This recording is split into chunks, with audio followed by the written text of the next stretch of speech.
umaga ang pangalawang kabanata ng pinamagata, Mutya ng Kidlat. Pero bago natin isa ang kwento, ay maaari ba paki-like and share ang video nito at huwag nyo rin kalimutan i-follow kami sa Facebook at TikTok. Marami pong salamat. Ikaw ang mutya ng kidlat, pumapalo sa dilim, humahawi sa ulap. Bawat pagkulog ay sigaw ng tapang, panglaban sa kasamaan, sa kampo ng kadiliman. Mutya ng kidlat, ikaw ang aking lakas.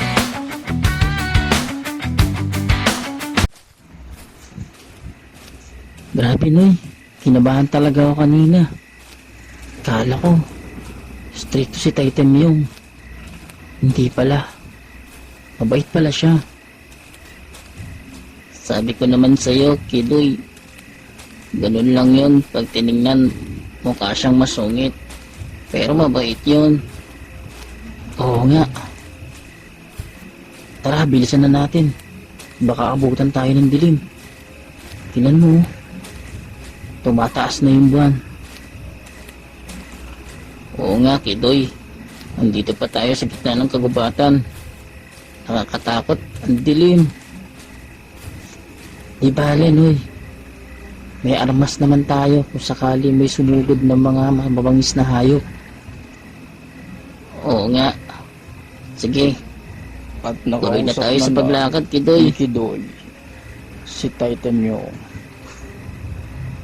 Inabot na sila ng gabi sa daan, at habang sila'y naglalakad ay may napapansin silang dalawa sa kanilang mga paligid. Ang mga pagkaluskos na parang may sumusunod.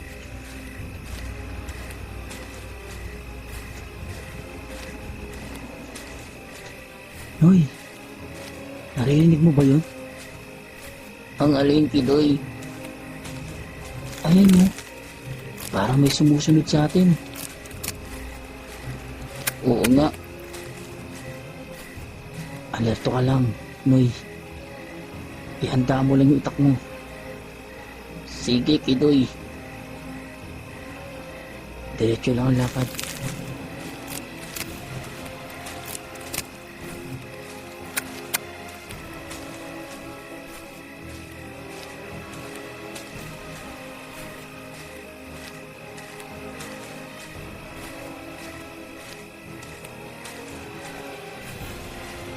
Sandali, Noy. Tigil mo tayo sa paglakad. Mukhang malapit na siya. Oo nga, Kidoy. Sa tingin ko, nandun siya sa likod ng puno. Sandali lang. Relax ka lang, Noy. Hoy! Sino ka? Bakit mo kami sinusundan? Anong kailangan mo?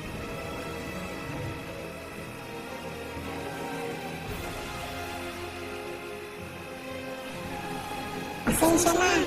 Napag-utusan lamang ako ni Titan Yung na gabayan kayo sa inyong pag-uwi at hindi kayo mapahamak.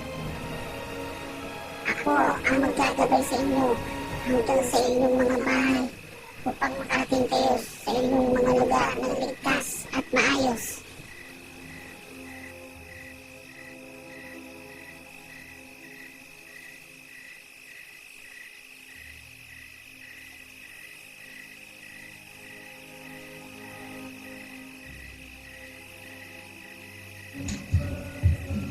Ha? Ano yan? Anong klaseng nilalang yan? Kidoy, isa siyang duwende. Duwende yan, Kidoy. Alam ko ang tungkol sa kanila dahil nakikinig ako ng mga horror story. Ah, ganun ba? Ayan palang itsura ng mga duwende. Hindi kasi ako mahilig magbasa ng mga ganung storya. Ang gusto ko kasi yung mga action.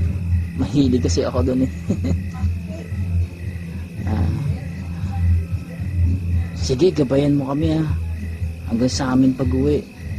At nagpapasalamat kami kay Titan Yong. Sana maiparating mo yon.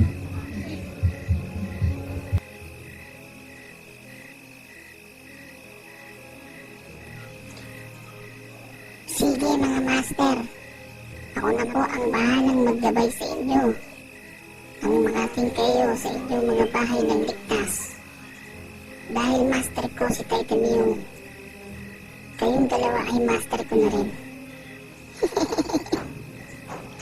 At nakauwi na nga ang dalawang magkaibigan na si Noynoy at Kidoy dahil ginabayan sila ng isang duwende. Sa kanilang pag-uwi ay naabutan ni Kidoy ang kanyang lolo na natutulog na dahil masyado ng malalim ang gabi.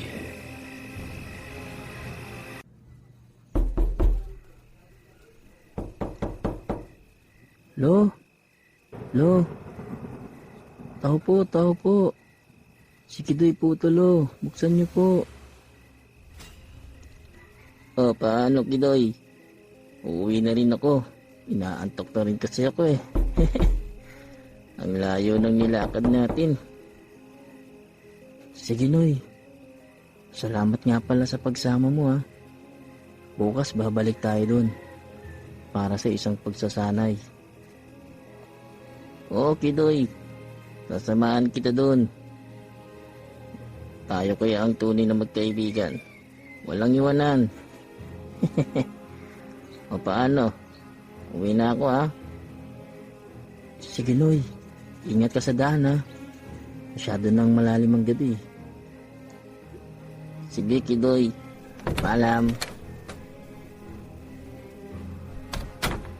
Oh, Apo. Ay, gabing-gabi na kayo ah. Ay, na pala si Noynoy, nakauwi na. Sige na, pumasok ka na dito. At kumain at matulog na dahil masyado na malalim ang gabi. Nagising lang ako kasi kumakatok ka.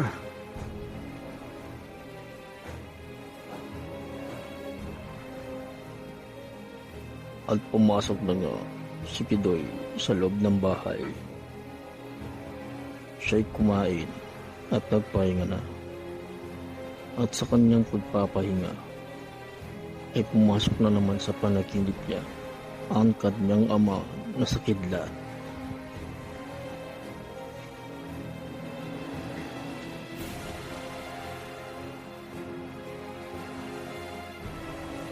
Kidoy, bukas na magsisimula ang tunay mong pagsasanay. Magpalakas ka dahil marami kang kakaharapin na kalaban at pagsubok. Kailangan maging malakas ka para matalo mo ang hari nila, si Lagun. Siya ang dapat mong matalo para hindi na magkasig ng kasamaan ang kanyang mga alagad. Huwag kang mag-alala. Gagabayan kita sa bawat laban mo.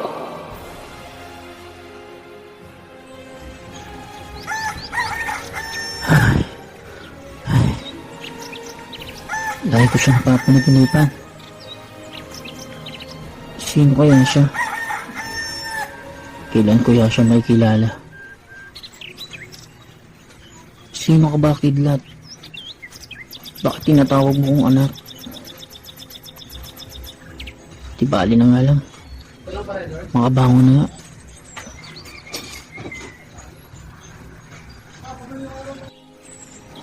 Oh, Apo, gising ka na pala.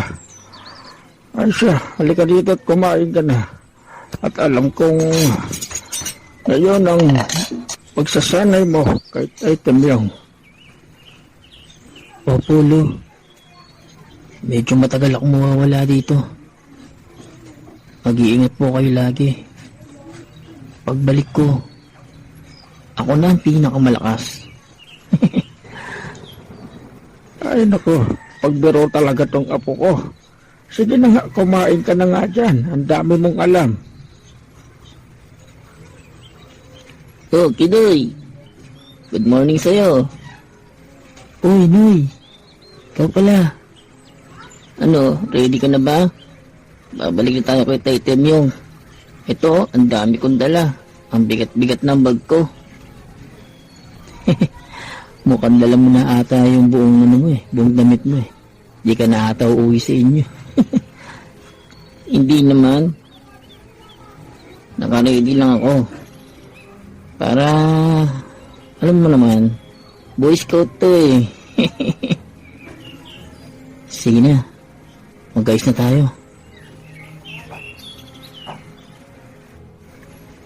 At nag-ayos na nga ang magkaibigan dahil handa na silang bumalik kay Taytem yung para sa isang matinding pagsasanay. At nasa lugar na sila ni Taytem yung ay nagsisimula ng kanilang pagsasanay. Ano kaya ang magiging kahantungan ng pagsasanay ni Kidoy? Abangan. Oh, Kidoy! Andito na pala kayo ni Noynoy. O sige. Tara, kumain muna tayo. Magkape. Hindi na po, Taytem yung. Tapos na po kami mag-almusal. Opo, Taytem yung. Tapos na po kami mag-almusal. O sige. Ito ang una niyong gawain. Ito, kunin niyo to. Sa dalawang malaking container. Punuin niyo yan sa ilog ng 2 beses. Huh? Ano? Mag-iigib kami, Taytem yung? Oo. Mag-iigib kayo doon sa ilog. Hindi ko alam ang ilog dito. Si Noynoy, alam niya ang ilog dito. Igagayad ka niya. Sige, Kidoy, tara na. Sige po, Taytem yung. Lalakad na po kami.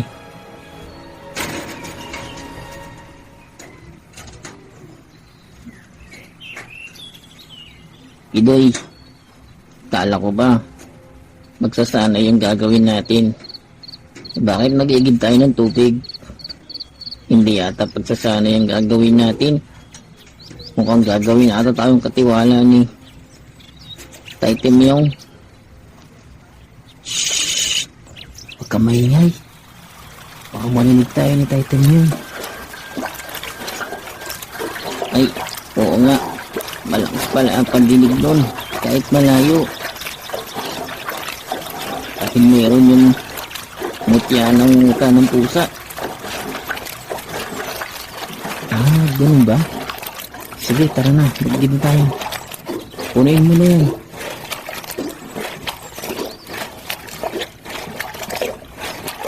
At pagkalipas ng ilang oras, ay nakabalik na sila Noynoy at Kidoy kay Taytem yung at nagawa na nila ang lahat ng pinagawa ni Taytem yung. O sige.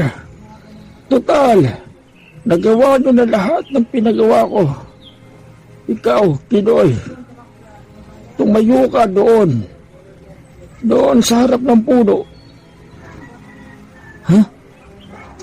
Ano pong gagawin ko dun? Basta sundin mo ko. Tumayo ka doon sa harap ng puno. Sige po, Taytem yung. Ngayon, tumalikod ka sa akin dahil palalabasin ko ang kuryente sa iyong katawan. Kidoy, mukhang delikado yan. Sige po, Taytem yung. Kakayanin ko to. O sige, pagbilang ko ng 3 ay lalabas ang kuryente sa iyong katawan. 1, Dalawa! Tatlo! Ah! Ah! Ah! Kidoy, anong nangyayari sa'yo? Okay lang ako. Okay lang ako, men. Kaya mo yan, Kidoy. Ito lang yan pagsubok.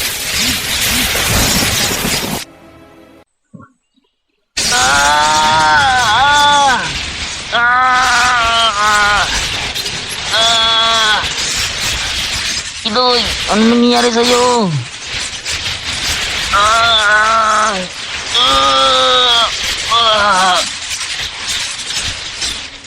Itim yung. Ano nangyayari kay Kidoy?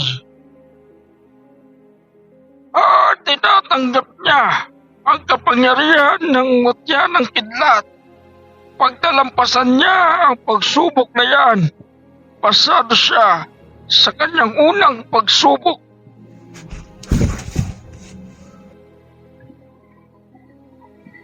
Itim yung. Si Kidoy. Bumagsak siya.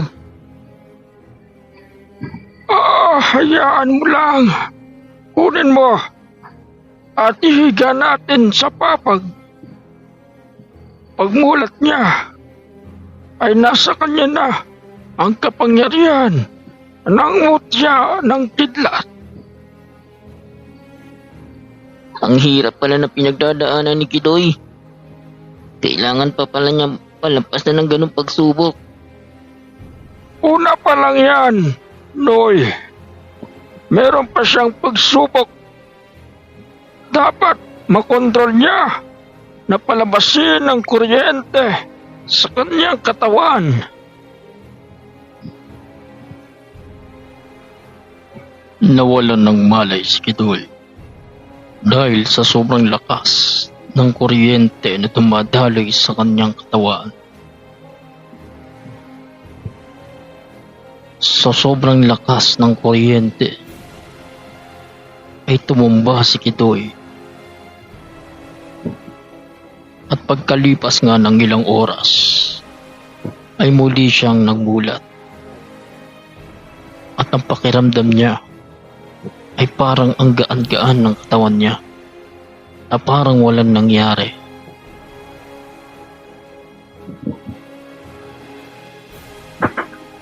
Noy, ano nangyari sa akin?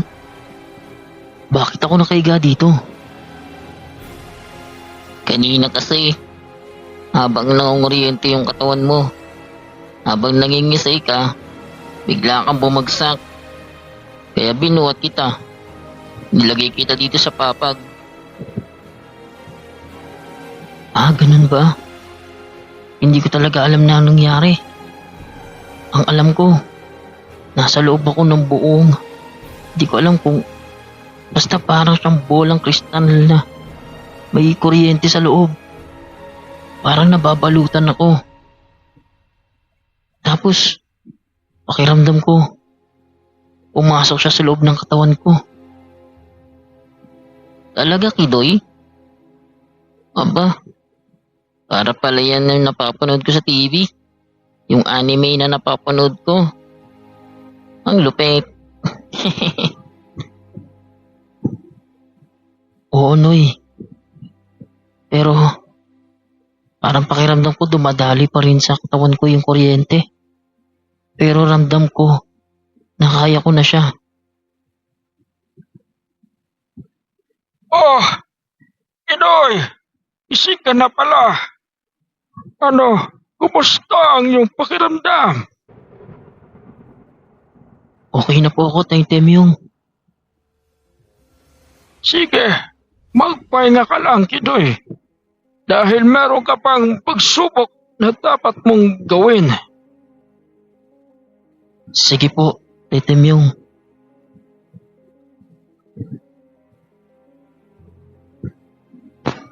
At pagkalipas nga ng maraming oras, ay muli na naman sinubukan ni Kidoy na palabasin ang kanyang kuryente sa loob ng kanyang katawan. Kidoy, Okay ka na ba? Ngayon, tumayo ka uli doon sa harap ng puno. Sige po, Taitim yung.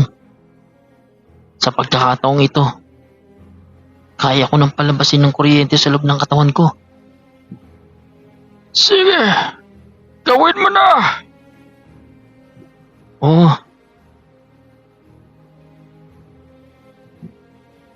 Heto na.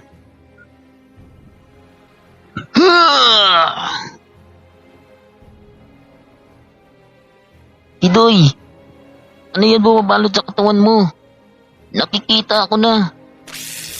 Parang gintong kuryente. Kagayang-kagaya nga na napapanood ko sa TV. Ganyan na ganyan yun.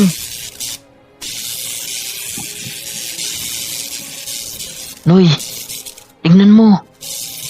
Kaya ko na siyang kontrolin. Magaling, magaling. Ngayon, ay tinanggap na ng mutya ng kidlat ang iyong katawan. Ngayon, naituro ko na kung paano mo siya gamitin. Tapos na ang ating pagsasanay. Maaari na kayong umuwi ni Noy Noy. Pero tandaan mo, ang kapangyarihan mo ay dapat gamitin sa kabutihan at hindi sa kasamaan. Naintindihan mo ba, Idoy? Opo, Taitim yung. Sige po, marami pong salamat sa tulong nyo na makontrol ko ang kapangyarihan ng kuryente sa katawan ko at mapalabas ang malakas na kidlat. Oh, sige na. Ngayon ay sobrang bilis mo. Kasing bilis mo ang kidlat na bumabagsak sa langit. Opo, sige po. Salamat po uli. Lalakad na po kami ni Noy Noy.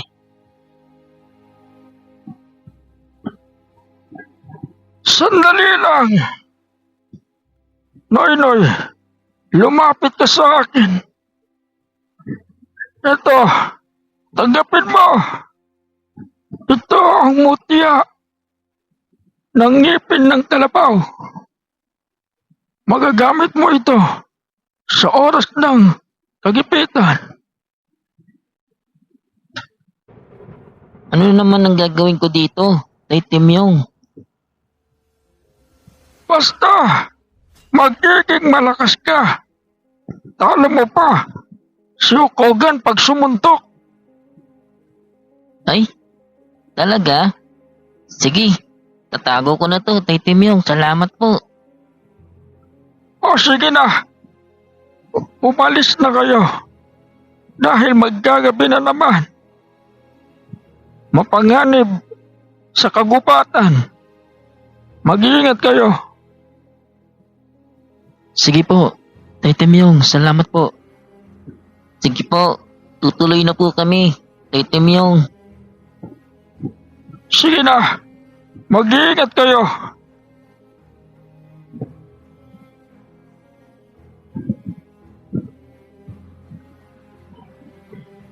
Ingat kayo, Kidoy. And Noy Noy. Ingat kayo sa daan. Huwag kayong mag-alala. Gagabayan kayo ng kaibigan natin. Si Dick Balang. Siya ang aming kaibigan.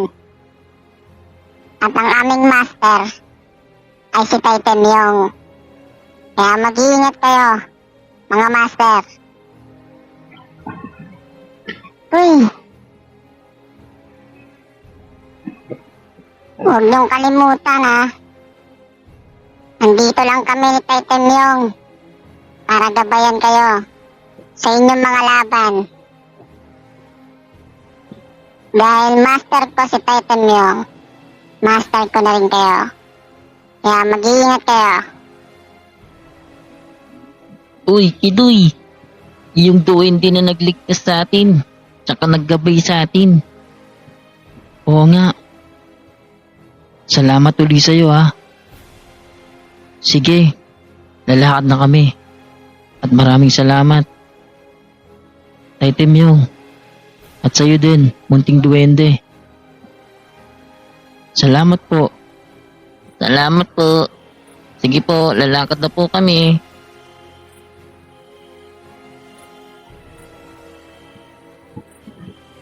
At umuwi na nga ang dalawang magkaibigan.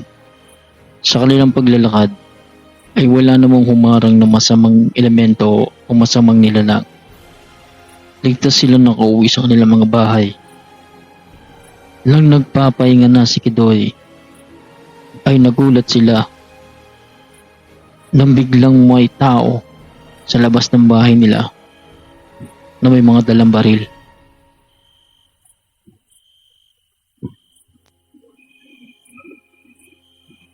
Kidoy, lumabas ka dyan! Natatandaan mo ba ako? Ako yung pinaso mo. Ngayon maghihiganti ako sa'yo. Umanda ka. Etong sa'yo.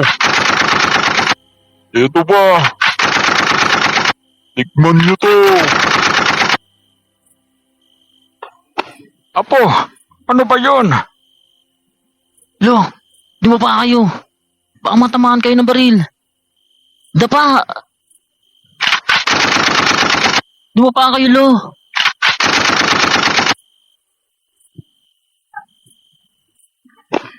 Lo, dito ka lang. Huwag kang lalabas. Ako lang ang lalabas. Haharapin ko siya. Pero Apo, baka tamaan ka ng mga baril nila. Hindi, Lo. Huwag ka manggalala sa akin. Meron akong proteksyon.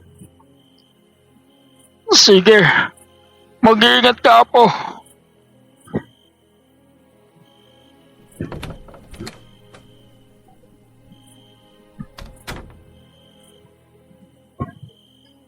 At hinarap nga ni Kidoy ang tao na nagbuhawala at baril ng baril sa bahay nila.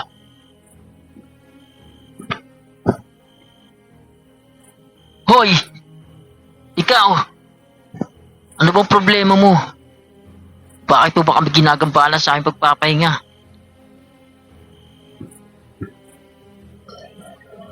Nagtatanong ka kung bakit ako nandito? Nakakatawa ka. Nakita mo ba itong nasa braso ko? Ikaw ang may gawa nito. Kaya naghihiganti ako sa'yo.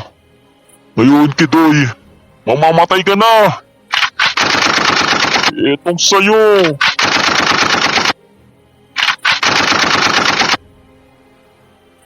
Ha? Ba't di siya tinatablan? Anong klaseng tao ka? Anong gagawin ko? Hindi siya tinatablan ng bala. O ano ka ngayon, Siga? Ano? Iputok mo! Gugulat ka ba sa mga nangyayari? Kung ako sa'yo, umalis ka na lang kung ayaw mo masaktan. Hindi ito maaari. Hindi siya tinatablan ng bala. Anong gagawin ko?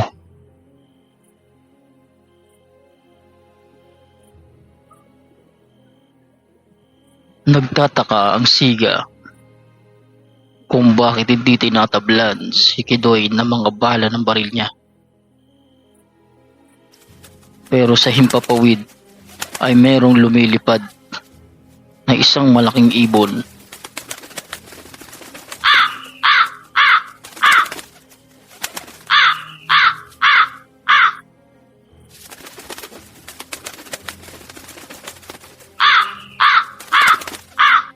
Ano yun?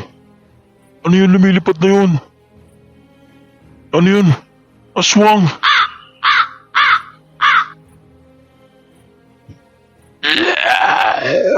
Nakukutot na ako.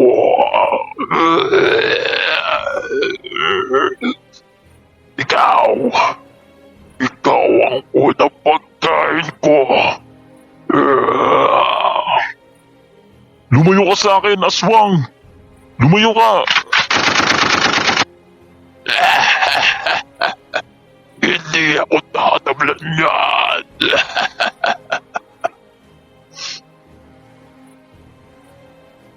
Saklolo! Aswang! Aswang!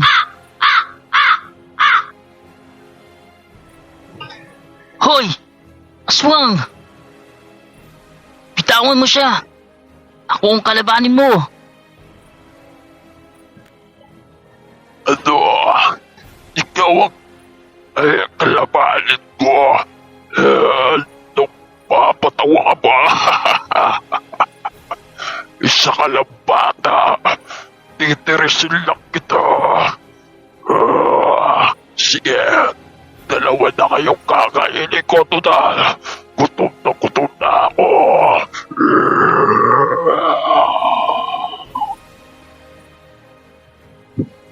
Sige, lumapit ka. Tikman mo to!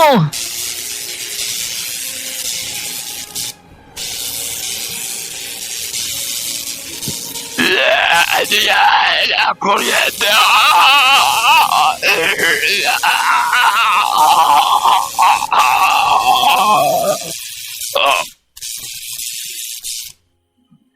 Wala ka pala eh. Isang tigra ka lang pala eh. Ikaw, tumakbo ka na. Diyan ka na. Halimaw kayong dalawa. Diyan na kayo. Natalo ni Noynoy ang aswang na sumugod ng gabing yun. At umalis na rin ang siga na naghahamon kay Kidoy.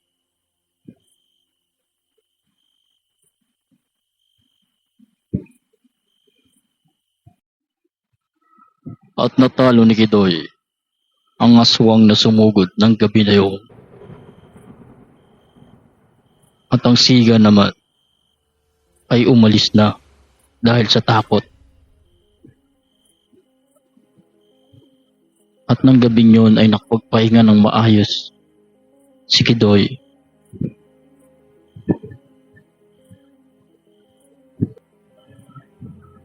At samantala, sa malayong dako ay may isang nanonood.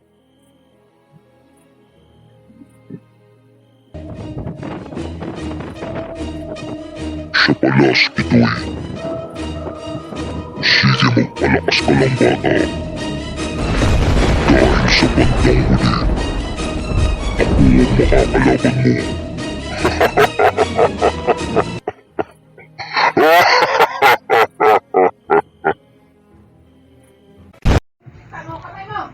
At nang matalo ni Kidoy ang aswang, ay merong isang nilalang na nagmamasid sa kanya.